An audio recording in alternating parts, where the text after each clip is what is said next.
On February 27th, Pokemon Champions was announced for the first time. However, around 2 weeks ago, we got a new trailer with new information, which was huge for the unemployed people like me. However, as I saw the trailer, I started to get fairly alarmed and disappointed as it started to see more and more of what Champions would be like. A new game made by a billion-dollar company that was paling in comparison to a Pokemon Showdown game made by Guangkong Luao, a dual CS and math major who decided one day to make a simulator that would improve competitive Pokemon forever, and is also the cause of me canceling plans so that I could play Stall on the ladder. So we're going to go over the flaws in Pokemon Champions and what they could learn from Pokemon Showdown / Smogon. Number 1. The whole point of Pokemon Champions is to make competitive Pokemon more accessible.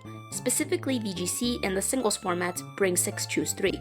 And don't get me wrong, Pokemon Champions does that. The fact that you can adjust the stats via sliders and recruit Pokemon is a lot better. But also, the bar to entry was so high for VGC that in return, the bar for any sort of improvement was also very low. So that brings us back to Pokemon Champions' concept of recruit Pokemon. It's exactly what it sounds like. See, there will be an in-game currency called victory points. You get those points primarily by winning battles, which means that, yet again, building a team isn't exactly as simple as just getting an idea for a team and looking up the Pokemon by name and adding him. If you don't already have that Pokemon in home, you need to buy it via victory points, or you can get it for free for one day by recruiting a Pokemon. However, you are limited to one trial run a day, and if you waste it, you'll have to wait another 24 hours. The trial Pokemon, from my interpretation, however, don't seem to be customizable neither IV-wise or moveset-wise.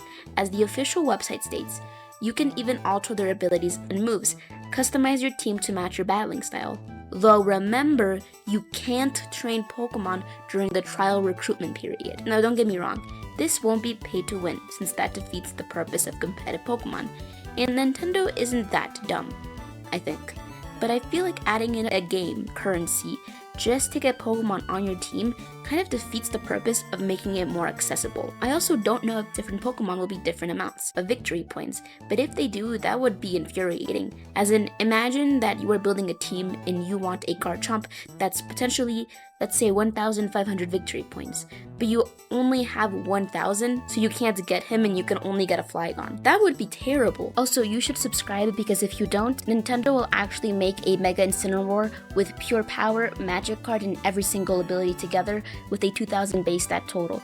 I know because my uncle is actually Kensugi Mori. However, that is hypothetical, something we don't know is going to happen. So let's move on to something we know is factual, which is that not only does it cost victory points to get a new Pokemon, but it also costs victory points to get new moves and abilities. As you can see, here Trace cost 400 victory points, and Psychic cost 100 victory points, and 64 VP per max EV. I don't want to come off as someone who is purely negative. I don't think Champions is a terrible thing. I think it's cool, but I don't understand what the point of it was. If I was a new player and wanted to give my Gyarados Dragon Dance, but I didn't have enough VP and kept losing because I didn't have a good boosting move, I wouldn't really want to continue.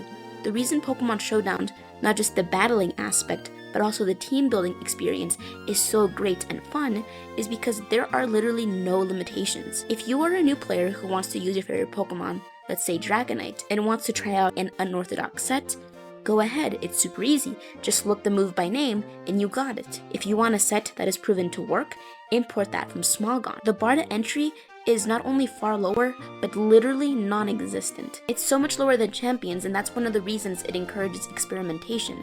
It's so user-friendly that I started playing Showdown when I was around 12, and it was ridiculously intuitive for me as a literal child.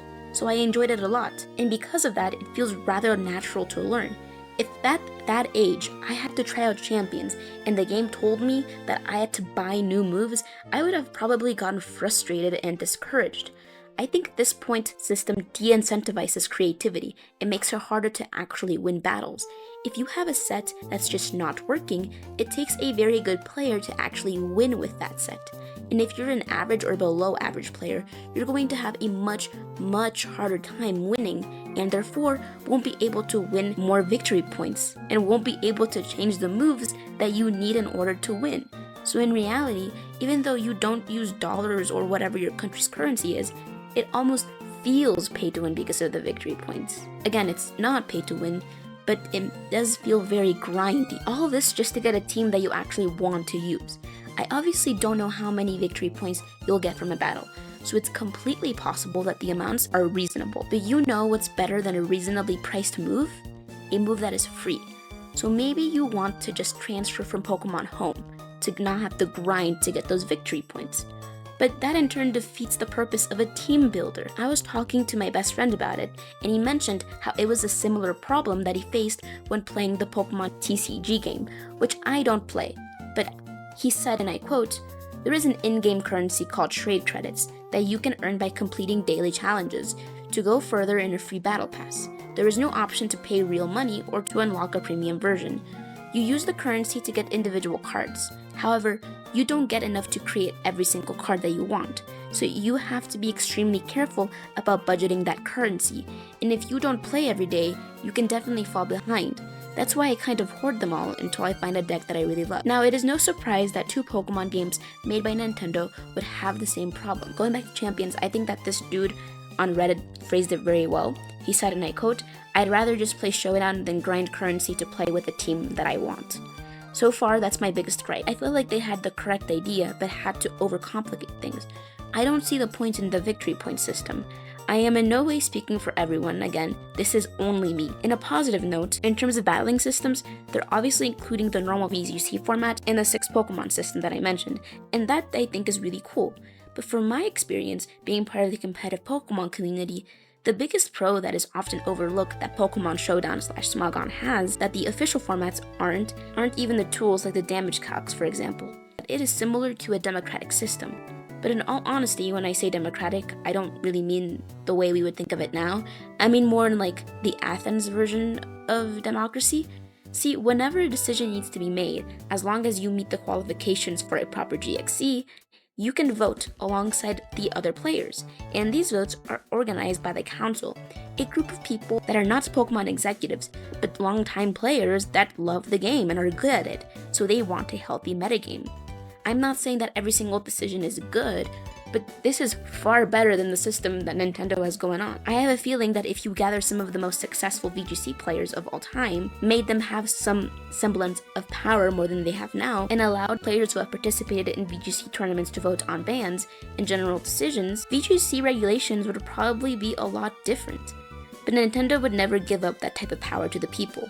And as power creep becomes more and more akin to a crushing force that you can't really escape, but you also can't really embrace, it's going to be a problem for anything related to Pokemon that Game Freak decides to launch, whether it's Champions or not. I think that if Nintendo took a page out of Smogon and Showdown and chose players that the VGC community knows, recognizes, and trusts to represent and make choices more important than they do now, it would help Champions a lot, and I hope that they do.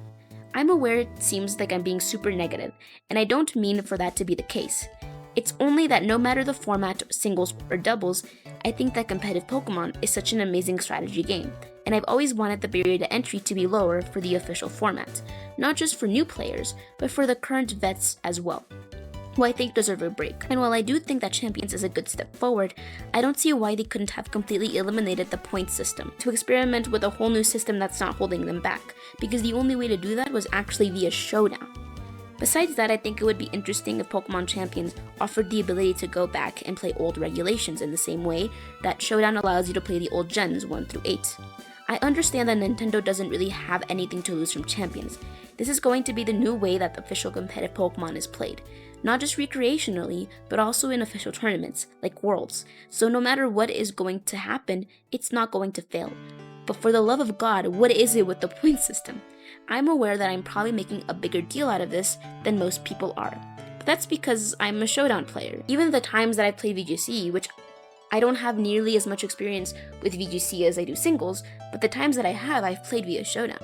If Showdown told me, nope, sorry, you have to give 100 points to give your superior substitute, someone would get shot. I am pulling a Lee Harvey Oswald.